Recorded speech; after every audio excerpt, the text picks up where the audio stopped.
Buenas tardes a todos, mi nombre es Fiorella Chicote, soy cardióloga y actual fellow de cardiometabolismo en el Instituto Cardiovascular de Buenos Aires. La charla de hoy va a estar focalizada en qué herramientas tenemos hoy en día para proteger al riñón de los trastornos cardiometabólicos. Hoy sabemos que la diabetes es considerada una gran epidemia del siglo XXI. Fíjense cómo en 2021 había 537 millones de adultos con diabetes, de los cuales el 90% eran personas con diabetes tipo 2, y que la enfermedad renal crónica es una de las mayores complicaciones de esta enfermedad, que afecta a 2 de cada 5 pacientes con diabetes y es la primera causa de ingreso a diálisis.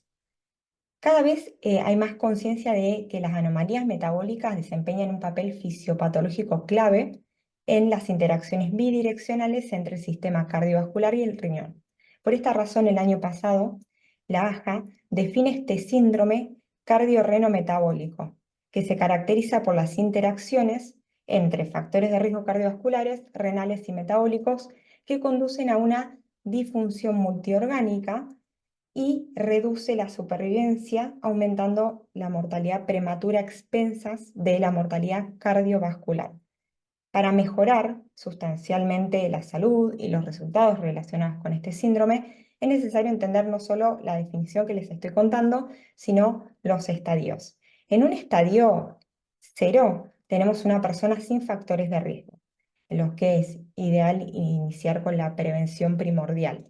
En un estadio 1 ya hay una persona con un exceso de peso, principalmente obesidad a nivel visceral, abdominal, puede ser también una alteración en la glucemia. En un estadio 2 se añaden factores de riesgo metabólicos como diabetes, hipertensión, hipertrigliceridemia o enfermedad renal crónica hasta estadio G3 incluido.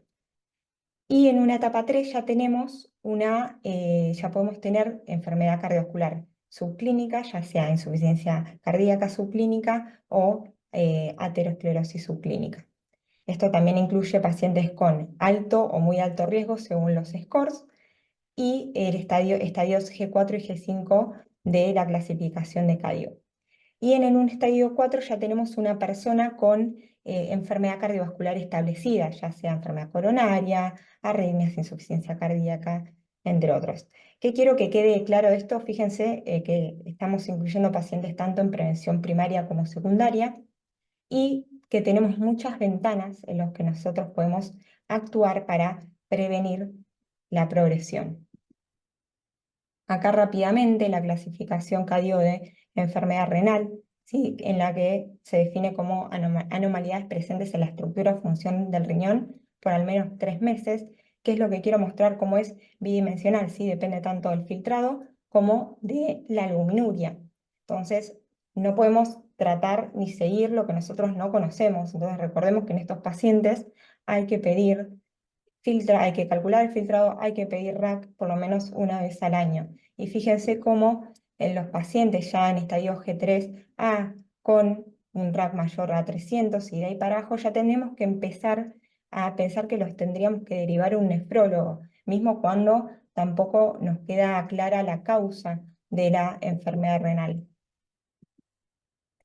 Las personas con enfermedad renal crónica tienen mayor riesgo, lógicamente, de enfermedad cardiovascular y estos riesgos aumentan progresivamente a medida que disminuye el filtrado y que aumenta la albuminuria. Fíjense cómo a partir de 30, que es el límite que nosotros ponemos, aumenta exponencialmente la mortalidad, pero ya viene aumentando a partir de 10. Entonces, fíjense que un RAC de 15 no es normal, ¿sí? Lo mismo pasa con el filtrado, lógicamente a medida que disminuye, aumenta la mortalidad. En cuanto a la prevención de enfermedad renal crónica en pacientes con diabetes, las únicas intervenciones con beneficios comprobados son el control glucémico y el control de la presión arterial, con un objetivo por debajo de 130/80. Entonces tengamos en cuenta, más allá de los tratamientos que ahora voy a nombrar, tengamos siempre en cuenta el control glucémico y el control de la presión arterial. Entonces, como dije previamente, el eje de esta charla van a ser los tratamientos nefroprotectores que tenemos en la diabetes. Recordemos que los factores promotores de la enfermedad renal crónica son principalmente 3. hemodinámicos y metabólicos, y de inflamación y fibrosis, que a estos últimos los estábamos dejando un poco de lado. Rápidamente sabemos todos acá que los IECA y ARA2 continúan siendo el pilar del tratamiento y los agentes de primera línea, bueno, en este escenario. Estos son estudios viejos, 2000, 2003, demostrando los beneficios de los inhibidores del sistema renina-angiotensina en la reducción de outcomes primarios renales compuestos en pacientes con enfermedad renal crónica y diabetes. Hay dos cosas que a mí me gustaría remarcar de acá.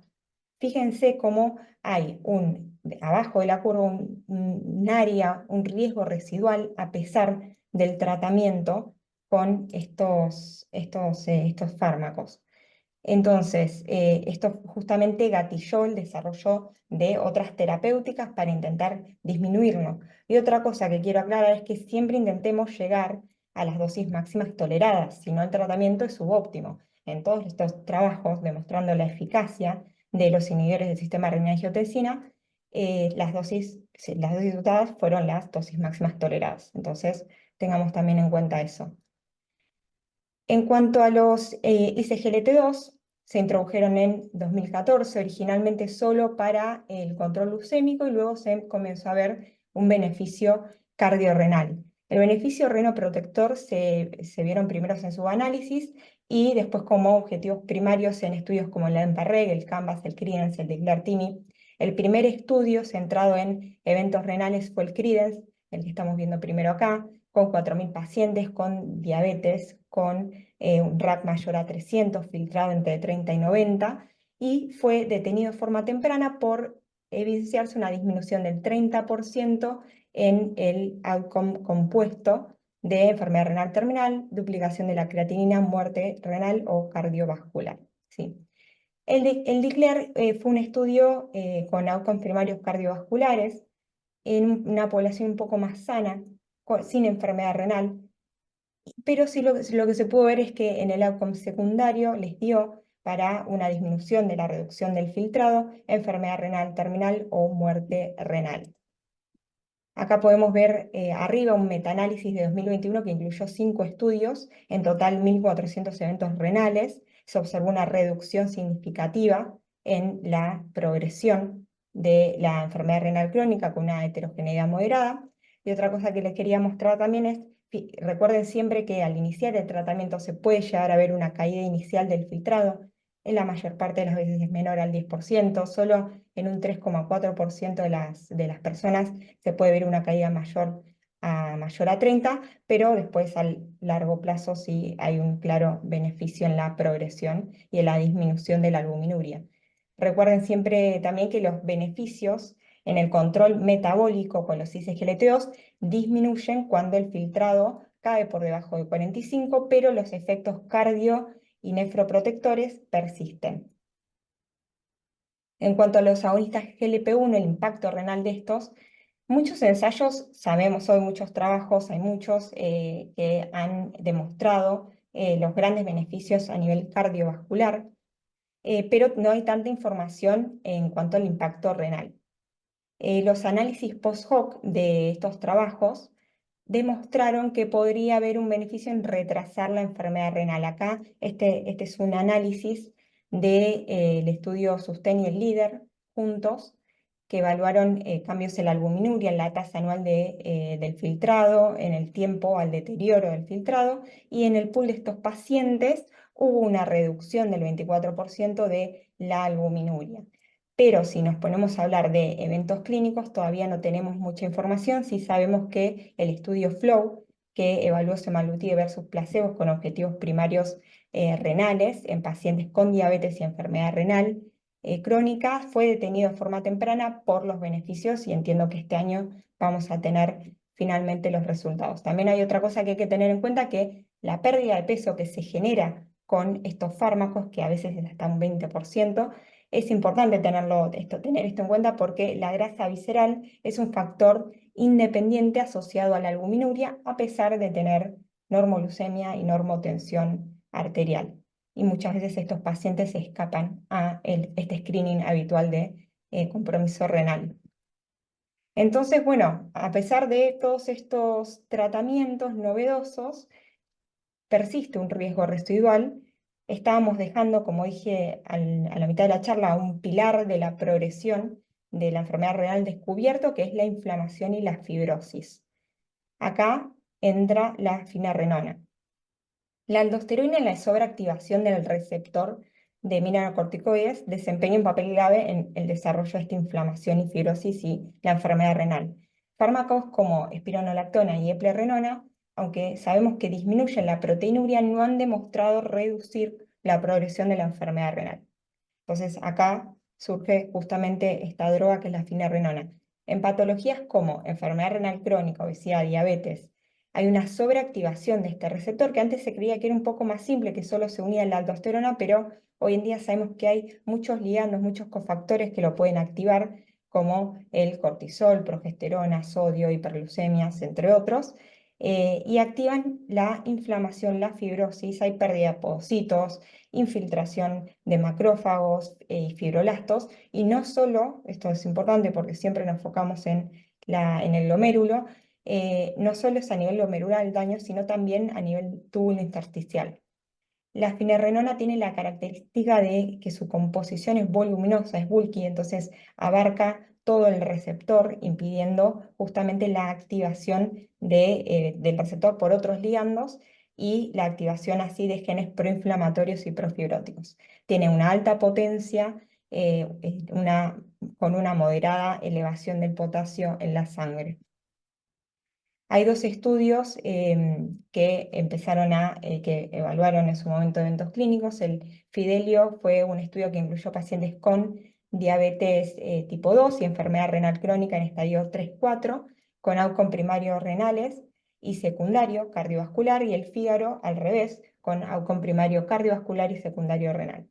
Entonces, en el Fidelio, su objetivo primario hubo una reducción de la progresión de la enfermedad renal crónica en un 18% y una disminución de la mortalidad y morbilidad cardiovascular en un 14%. En el Fígaro, una disminución de la mortalidad y morbilidad cardiovascular en un 13% y una disminución de la progresión de la enfermedad renal crónica en un 13%, pero este outcome no les dio significativo. Ambos ensayos demostraron que fue bien tolerada y hubo un aumento de la hiperpotasemia, pero sin un impacto clínico. La combinación, eran poblaciones muy parecidas, con una diferencia en los estadios de la enfermedad renal. Entonces se las juntó en un análisis que fue el Fidelity, con casi 13.000 pacientes con diabetes tipo 2 y enfermedad renal crónica de amplio espectro, en estadios, como dije, de 1 hasta el 4, y evaluaron tanto eventos renales y cardiovasculares. Los resultados del outcome primario renal, acá hubo una reducción significativa, a expensas principalmente de la reducción del filtrado glomerular, y con respecto al outcome cardiovascular, hubo también una reducción significativa, principalmente a expensas de las internaciones, como vemos abajo, por insuficiencia cardíaca. Entonces, después de los ISGLT2, son los estudios con evidencia más contundente que hemos visto en reducción de outcomes renales, tan contundente que se incluyeron rápidamente en las guías internacionales. Entonces, ¿qué recomendaciones tenemos hoy en día en cuanto al tratamiento farmacológico de estos pacientes? IECA-ARA2, clase 1, para reducir la progresión de la enfermedad renal. Los ISGLT2 los damos siempre recuerden este valor, clean es mayor a 20, ya se puede iniciar tratamiento tranquilamente, para reducir eventos cardiovasculares y la progresión de la enfermedad renal, y el tratamiento con finerenona para pacientes que ya, esto es importante, que ya están en tratamiento con IECA-UARA2, con diabetes y con filtrado de más de 20 y albuminuria más de 300, o filtrado entre 25 y 60 con más de 30 de RAC. Una pregunta frecuente que surge es: ¿se pueden dar los dos juntos? Bueno, todavía no tenemos estudios evaluando la seguridad de dar tanto ISGLT2 como finerenona juntos. Hay estudios ongoing. Podríamos decir que va a ser beneficioso seguramente, porque actúan, como vimos anteriormente, con mecanismos diferentes. Y otra pregunta importante es el tema de la hipercalemia. El Fidelio fue 1,2 versus 2, y el fígaro 0,5 versus 1,2 la incidencia de hipercalemia, pero como dije anteriormente, sin un impacto clínico. Entonces, sí lo que se pudo ver es que tenían menor riesgo de hipercalemia los pacientes con potasio menor a 4,8. Así que ahí estaríamos muy tranquilos para iniciarla. Entre valores de 4,8 y 5 también, sí, si tenemos valores mayores a 5,5, no la iniciaríamos o si estamos en tratamiento, sí la deberíamos suspender. Y lo ideal es, si iniciamos tratamiento, al mes hacer un nuevo laboratorio. Ya el que no elevó el potasio al mes, es raro que lo vaya a elevar posteriormente, salvo que se añadan algún otro fármaco nuevo que produzca hipercalemia. Pero bueno, obviamente con eso hay que tener cuidado y hay que estar atentos. Muchas gracias.